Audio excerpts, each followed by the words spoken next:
할렐루야. 편안하셨죠?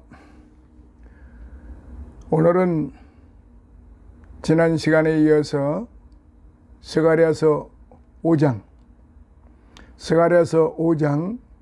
5-1편을 이제 시작을 하겠습니다. 먼저 하나님의 말씀을 이제 1절로부터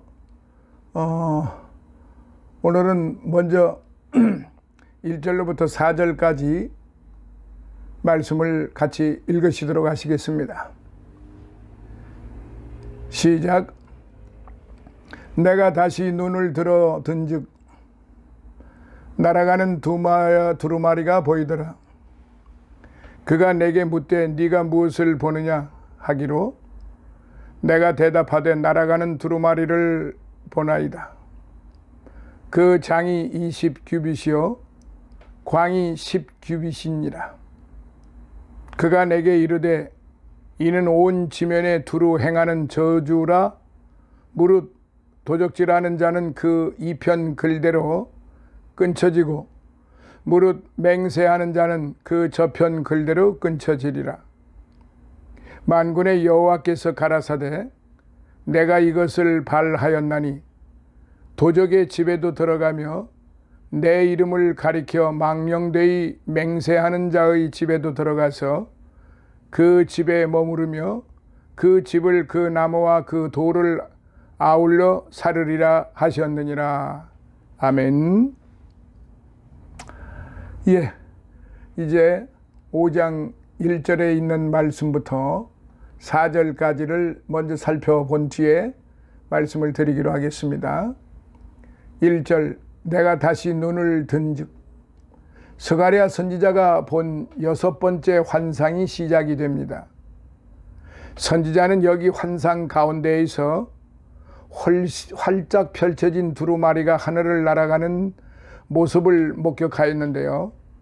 이 환상은 결국 첫째, 범죄한 백성은 두루마리에 기록된 하나님의 말씀과 공의 원리에 따라 반드시 형벌받게 되며 동시에 둘째, 세상 어떤 존재라도 범죄하고서 형벌 피할 사람은 없을 것임을 강조적으로 교훈하시는 말씀입니다.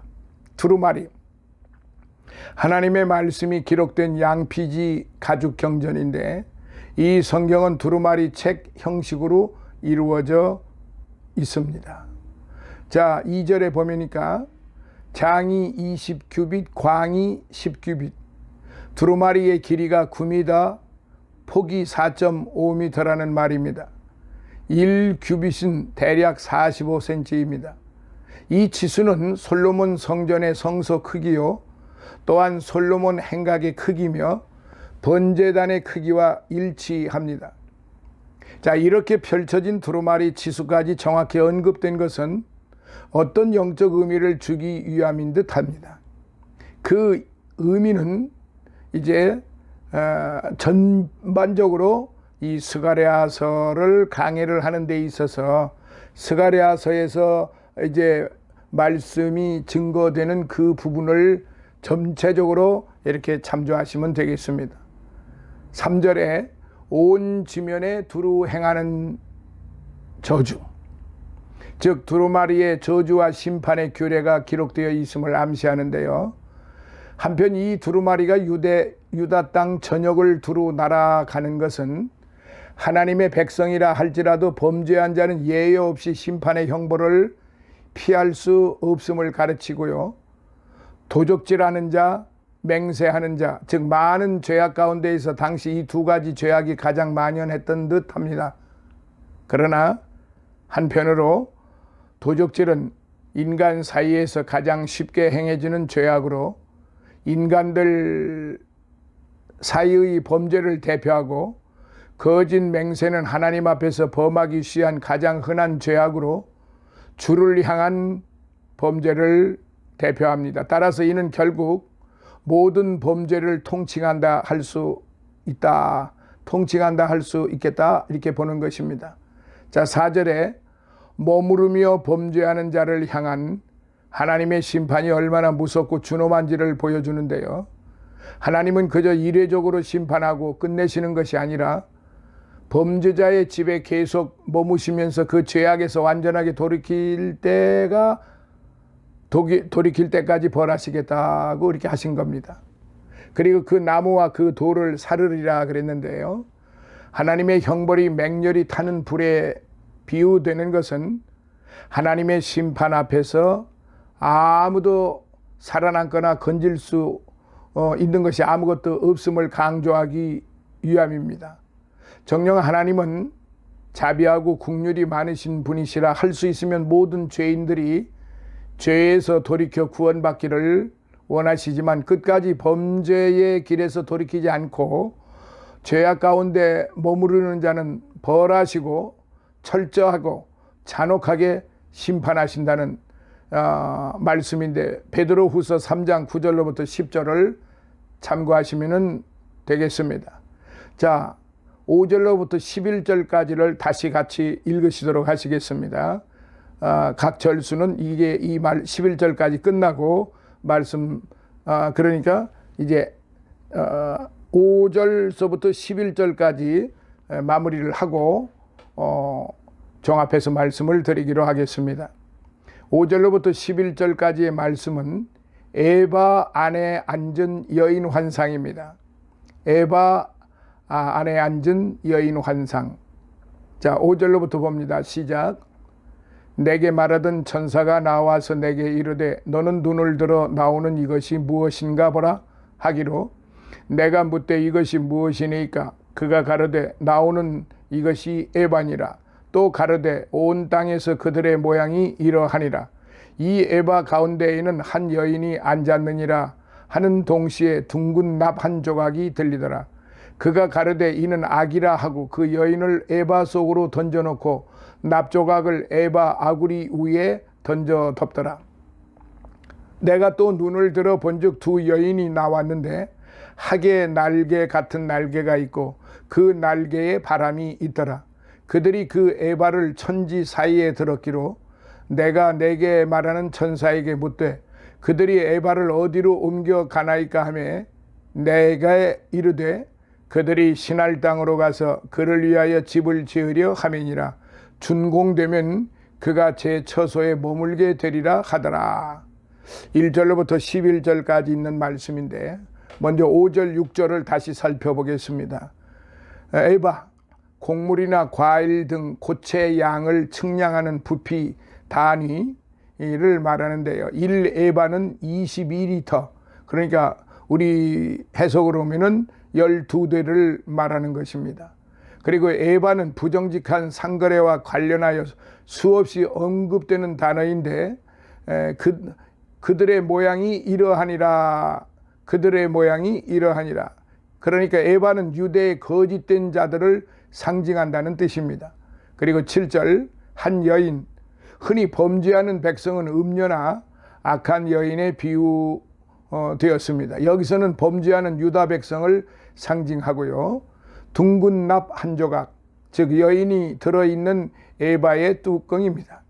그 다음에 8절, 납조각을 덮더라.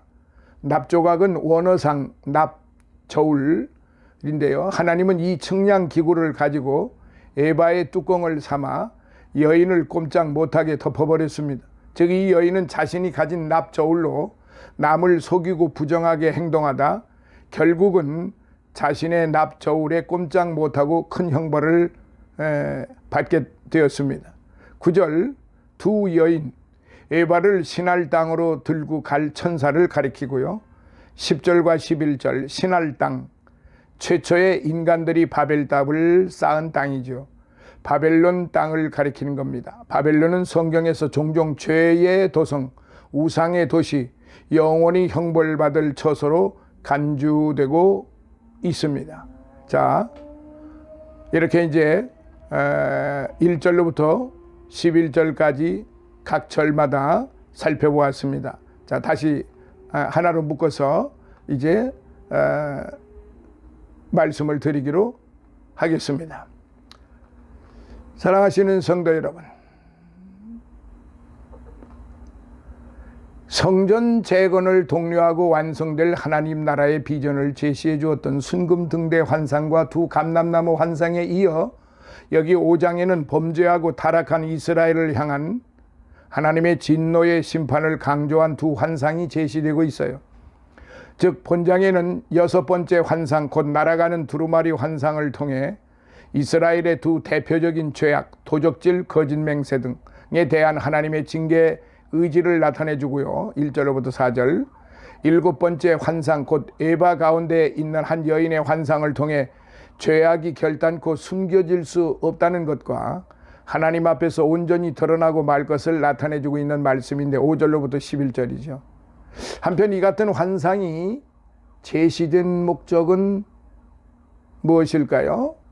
하나님의 나라는 죄악이 도말되고 청산된 바로 그 자리에서 건설되어 갈 것임을 나타내기 위해서입니다. 자, 그러고 또한 여기 5절로부터 이제 우리가 다시 이렇게 보면은요, 스가랴 선지자가 본 8환상 중 6번째 환상으로 날아가는 두루마리 환상입니다. 즉 선지자는 환상 가운데 하나님의 말씀이 기록된 두루마리가 날아가는 모습을 목도합니다. 이는 결국 하나님 앞에 범죄하는 백성은 하나님의 말씀에 비추어 반드시 그 죄의 대가를 받게 된다는 경고의 말씀이죠. 특히 본문에는 이스라엘 백성의 도적질하는 죄악, 10계명 중 사랑과 관련된 5서부터 10계명을 대표하는 죄악입니다. 거짓 맹세하는 죄악, 1계명부터 4계명을 대표하는 죄악입니다. 그렇게 지적이 되고 있는데요. 자, 이 부분에 대해서 1절로부터 11절까지를 종합해서 이어서 말씀을 드리도록 그렇게 하겠습니다. 자, 첫째로 온 지면 위로 두루 날아가는 두루마리. 온 지면 위로 두루 날아가는 두루마리. 선지자는 두루마리가 온 지면 위에 두루 날아가는 모습을 목도하였습니다. 이 두루마리는 원래 성경 말씀이 기록된 것인데요. 여기서는 특별히 범죄하는 자를 향한 형벌이 기록된 두루마리를 가리키고 있습니다. 결국 이 형벌의 말씀이 온 세계에 두루 날아간다 하면 범죄한 백성은 세상 어떤 존재도 예외 없이 하나님께 준엄한 심판을 받게 된다는 사실을 교훈합니다. 정녕 세상 어떤 권세자도 부자도 또한 명문 가문도 범죄한 이상 하나님의 심판을 피하지 못합니다. 다만 예외가 있다면 자신의 죄악을 철저히 회개하며 하나님으로 사죄의 은총을 받은 자만이 하나님의 준엄한 심판에서 면제를 받을 수 있는 것입니다. 두 번째, 펼쳐진 두루마리. 그런데 세상을 날아가는 두루마리는 넓게 활짝 펼쳐져 있었습니다. 그래서 선지자는 한눈에 이 펼쳐진 두루마리의 규격을 알아볼 수가 있었어요. 이 치수를 살펴본 즉 펼쳐진 두루마리의 크기는 솔로몬 성전의 성소와 같은 치수요, 또한 솔로몬 행각의 치수며 또한 번제단 치수와 동일하였습니다. 자, 그렇다면 펼쳐진 두루마리의 크기가 이렇게 성소나 솔로몬 행각, 번제단의 치수와 같은 것은 무슨 의미가 있을까요? 성소와 번제단은 이스라엘 백성들이 하나님의 말씀을 좇아 제사 드리던 장소입니다. 또한 솔로몬 행각에서는 율법이 읽히고 선포되었습니다. 그렇지만 이스라엘 백성들이 아무리 제사를 드리고 말씀을 들어도 그 말씀을 쫓아 살지 않는다면 결국 제사 행위도 율법 듣는 행위도 무의가다는 의미죠. 결국 이는 말씀만 듣기만 하여 자기를 속이는 자가 되지 말고 그 말씀대로조차 순종하라는 깊은 진리를 담고 있습니다. 자, 세 번째, 두루마리에 대한 해설입니다. 선지자는 마지막으로 하나님께서 두루마리 환상을 해석해 주시는 걸 들었어요. 즉 두루마리 환상은 이스라엘의 두 가지 죄악에 대한 경고인데요. 하나는 도적질하는 죄악이요, 다른 하나는 거짓 맹세하는 죄악이었습니다. 아마 당시 귀환한 이스라엘 백성들 가운데는 특별히 이 두 가지 죄악이 만연한 듯합니다. 뿐만 아니라 이 두 죄악은 결국 하나님을 향한 범죄와 인간들 사이의 범죄를 대표하는 죄악들이었습니다. 이런 맥락에서 하나님은 이 두 죄악을 지적을 하셨어요. 이는 결국 하나님과 사람 앞에서 범하는 죄악 가운데 어떤 죄를 막론하고라도 아무리 사소한 죄라도 범죄하는 자는 결코 형벌을 피할 수 없다는 교훈을 줍니다. 그래서 신약의 위대한 사도였던 바울은 가르치기를 악은 모든 모양이라도 버리라고 하였던 것입니다. 자, 이제 6절로부터 11절 속에서 우리에게 주시는 교훈은 또 무엇인가 살펴봅니다. 본문은 선지자가 본 환상 중 7번째 환상인데요. 선지자는 환상 중 곡물을 측량하는 통 안에 죄로 상징되는 여인이 앉은 모습을 보았습니다. 그리고 이 에바가 뚜껑이 닫히면서 멀리 신할 땅으로 날아가는 것을 보았습니다. 이 환상은 결국 하나님은 악을 철저하게 미워하시며 죄인은 반드시 하나님의 거룩한 땅에서 제거해 버리신다는 상징적 교훈을 주는 말씀입니다. 에바에 갇혀, 통속입니다. 에바에 갇혀 신할 땅으로 보내진 여인 환상은 우리에게 두 가지 사실을 보여주는데요. 첫째, 이는 당시 유다 백성이 바벨론의 포로로 끌려가게 된 그 이유를 분명하게 가르쳐 줍니다. 여기서 신할 땅은 원래 최초의 인간들이 바벨탑을 쌓던 곳으로 창세기 10장 10절로부터 11절에 훗날 바벨론 땅이 된 것입니다. 따라서 죄악으로 상징되는 에바 아내 여인이 신할 땅으로 보내진 것은 유다 백성들이 나라를 잃고 바벨론의 포로로 끌려간 것이 결국 그들의 죄악 때문이었음을 상기시켜 주는 것입니다. 둘째로, 범죄한 백성은 결코 거룩하신 하나님의 도성에 들어올 수 없으며 반드시 거룩하신 하나님 앞에서 추방되어 악인들이 모여 사는 형벌의 처소로 보내지게 됨을 교훈합니다. 이런 측면에서 바벨론은 신약에서 범죄한 나라, 범죄한 백성, 장차 심판받고 영원히 파멸될 도성으로 상징되고 있다는 사실입니다. 정녕 범죄한 백성이 갈 곳이라고는 영원한 파멸과 형벌의 처소 이외에 다른 어떤 것도 없다는 사실을 우리는 기억해야 할 것입니다. 자, 이렇게 해서 이제 전반적으로 문맥과 그 뜻과 의미를 이제 살펴보고 다음 시간에는 이 5장을 통해서 우리에게 주시는 하나님의 구속사적인 그 은총의 의미를 다시 한번 이제 우리가 알게 하기 위하여 이제 5-2편에서 여러분들을 만나 뵙겠습니다. 항상 함께 해주시고 항상 이 성경 공부에 동참해 주시는 우리 배치님들, 성도님들 하나님의 은혜와 사랑과 축복이 항상 넘치시기를 예수님 이름으로 축원합니다. 감사합니다. 다음 5-2에서 만나 뵙도록 하겠습니다.